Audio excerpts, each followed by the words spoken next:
Please let me pay tomorrow. Her voice cracked through the crowded supermarket as trembling fingers dropped the last few coins onto the counter, eyes filled with raw desperation. The cashier stared coldly, unmoved, while people behind her sighed loudly, some even laughing as phones lifted, recording her humiliation like it was just another viral moment.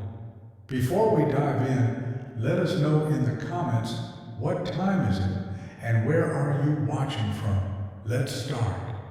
Her hand shook harder as she tried to gather the scattered coins, clutching the small milk bottle tightly like it was the only thing keeping her from completely breaking down. Rules are rules, the cashier said firmly, pushing the milk back, while whispers spread fast, turning her pain into entertainment for strangers who didn't care. Right behind her, a sharply dressed man in a dark suit stood silently, watching every second with an intense gaze, as if this moment meant something deeper to him. She lowered her head, shame burning across her face, but she didn't leave, as if walking away meant losing something far more important than just food. A man in the crowd mocked her softly, and someone zoomed in their camera, but the suited man didn't react, his eyes locked only on her, studying every move. She finally picked up the last coin, her fingers pausing midair as if hoping someone would stop this nightmare. But no one stepped forward to help her.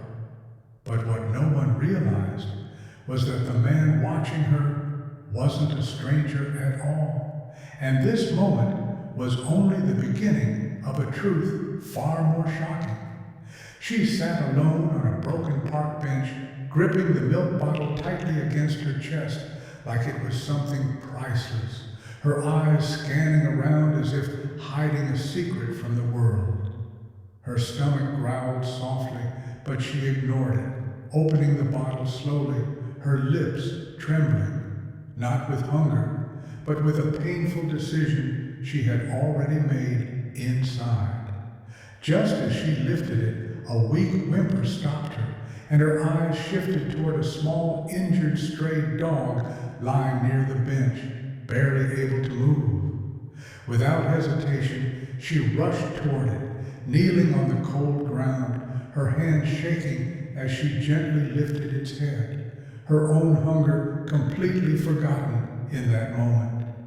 Carefully, she tilted the bottle and let the milk drip slowly into the dog's mouth, whispering softly, "It's okay. You'll be fine. Just hold on a little longer." People passed by, some glancing, most ignoring, while she sat there feeding the dog, sacrificing the only thing she had fought so hard to keep just minutes ago. Across the street, the same suited man stood near a parked car, watching silently again, his expression unreadable, as if he was measuring something deeper than just her actions. The dog slowly gained strength, licking her hand weakly, and for a moment she smiled. But it was a smile hiding a storm of pain and emptiness inside her. Moments later, she stood up and walked toward the busy road, dizzy and weak. And as she stepped forward, a speeding car suddenly honked loudly, almost hitting her. People shouted in shock, but she didn't react. And from a distance, the man tightened his grip slightly, because now it was clear she wasn't buying that milk for herself at all. She slipped into a narrow, dim alley, her steps unsteady, breathing heavy, as if the weight of everything she was hiding was finally catching up to her fragile body. Her hands trembled as she pulled out an old phone, the screen cracked, fingers hesitating before dialing, her eyes filled with fear and urgency at the same time. "Please, just wait a little longer. I'm coming. I promise," she whispered into the phone, her voice breaking, as if speaking to someone who meant everything to her. A weak voice replied from the other side, barely audible, making her freeze for a moment, her eyes closing as silent tears rolled down her cheeks without control. "I'll bring something.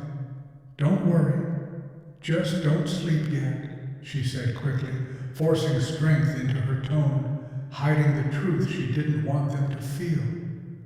The call ended, and she stood there frozen, staring at nothing, her chest rising and falling rapidly, as if guilt and helplessness were crushing her from inside. Suddenly, faint footsteps echoed behind her, slow and deliberate, making her heart race instantly as she turned around in fear, expecting someone standing there. But the alley was empty, completely silent. No one there, only the sound of distant traffic and her own shaky breathing filling the space around her. Far at the entrance, hidden in shadows, the same suited man watched again, his eyes sharp, following every move, every word, every emotion she tried to hide. And as she wiped her tears and stepped forward again, she had no idea that someone already knew exactly who she was talking to and why she was lying. The city bus screeched to a halt, and she rushed inside, barely holding onto the rail as people pushed from every side, her fragile body struggling to stay upright in the chaos.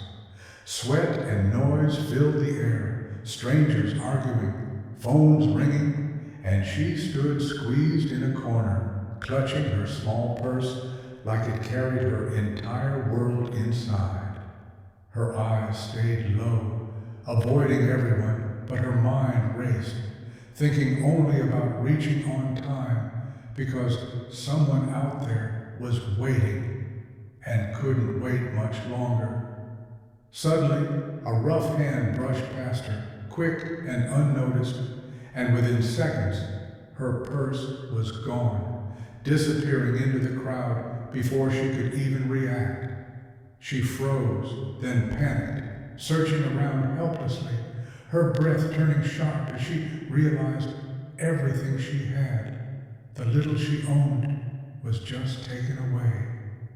"Please, my purse," she whispered, but no one listened, no one cared, as the bus kept moving, carrying her deeper into helplessness with every passing second. Just a few feet away, the suited man stood silently again, his eyes locked on the thief, clearly noticing everything. Yet he didn't move, didn't stop him at all. His calm face showed no emotion, no urgency, as if he was allowing this to happen on purpose, like this wasn't cruelty, but some kind of silent test. She held onto the pole tightly, her strength fading, eyes filling again, but still she didn't break completely, as if something bigger was forcing her to keep going. And as the thief jumped off at the next stop and vanished, the man simply watched, because the real question wasn't what she lost, but what she would do next. She pushed open a broken wooden door, stepping into a dim, fragile house where silence felt heavy, like every wall was holding on to pain that refused to leave. Inside, on an old bed, a weak, elderly woman lay struggling to breathe, her eyes slowly opening the moment she heard the door, searching with quiet hope. The homeless woman rushed to her side, forcing a gentle smile, hiding everything she had just lost, as if her own suffering didn't matter anymore at all. "See, I brought something for you," she whispered softly, lifting the milk bottle with shaking hands, even though she hadn't taken a single sip herself. She helped the old woman sit up, carefully bringing the bottle to her lips, watching closely, as if every drop meant survival, not just comfort.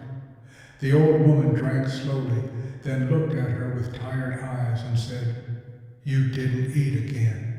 Did you?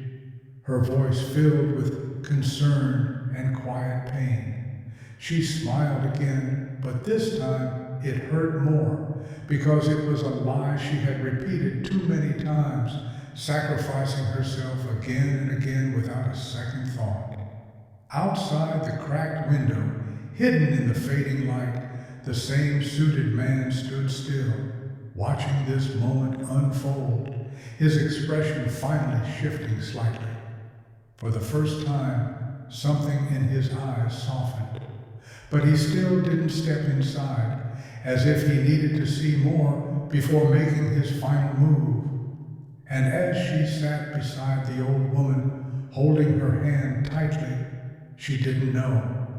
The man outside already knew her past, and this was only part of his test.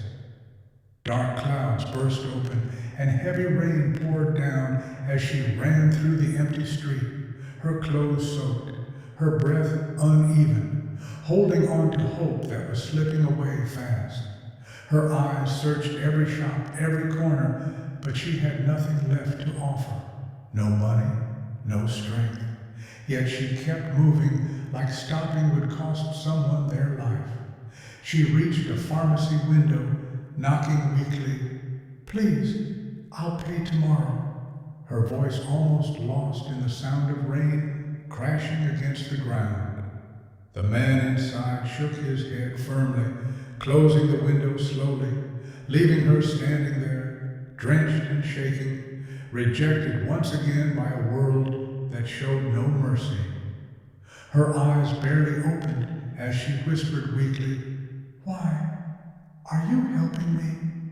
Her voice fragile, filled with fear and disbelief at the same time.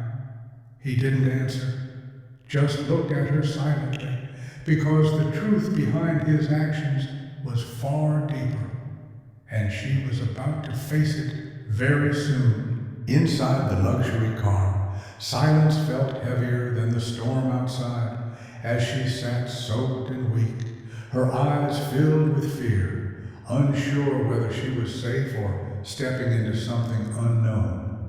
The heater hummed softly, drying her trembling hands, but her heartbeat refused to slow down, every second stretching longer as the man beside her kept driving without saying a word. The city lights passed across his face, revealing a faint, almost hidden smile, not of kindness, but of recognition, as if he had finally found what he was searching for. "I've been watching you," he said quietly at last, his voice calm but carrying a weight that instantly sent a chill down her spine.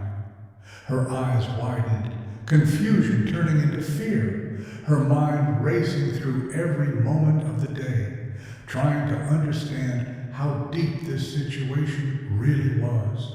And just as she was about to ask more, he turned the car toward a bright building ahead, because the next place would reveal something she wasn't ready to hear. Bright hospital lights burned her eyes as they rushed inside, her wet clothes clinging to her skin, while nurses quickly took the old woman on a stretcher toward the emergency room. She followed helplessly, her steps weak but desperate, whispering prayers under her breath, knowing she had nothing left to give, except hope that felt like it was fading. At the billing counter, her worst fear returned, the amount displayed far beyond anything she could imagine, her hands slowly curling as reality crushed her again. Her eyes filled with shock, confusion, and something deeper as she stepped closer and whispered, "Who are you? And why are you doing all this for me?" He took a slow breath, his eyes finally softening. "Years ago, when I had nothing, someone gave me food and said the same words you just did." Her heart stopped for a second as flashes hit her mind, a younger version of herself, helping a hungry boy on a rainy night, a memory she had almost forgotten. Tears rolled down her face as the truth shattered every doubt, her sacrifice, her pain. It was all seen, all remembered, and now it was finally coming back to her. She covered her mouth, unable to speak, as years of struggle collapsed into one overwhelming moment.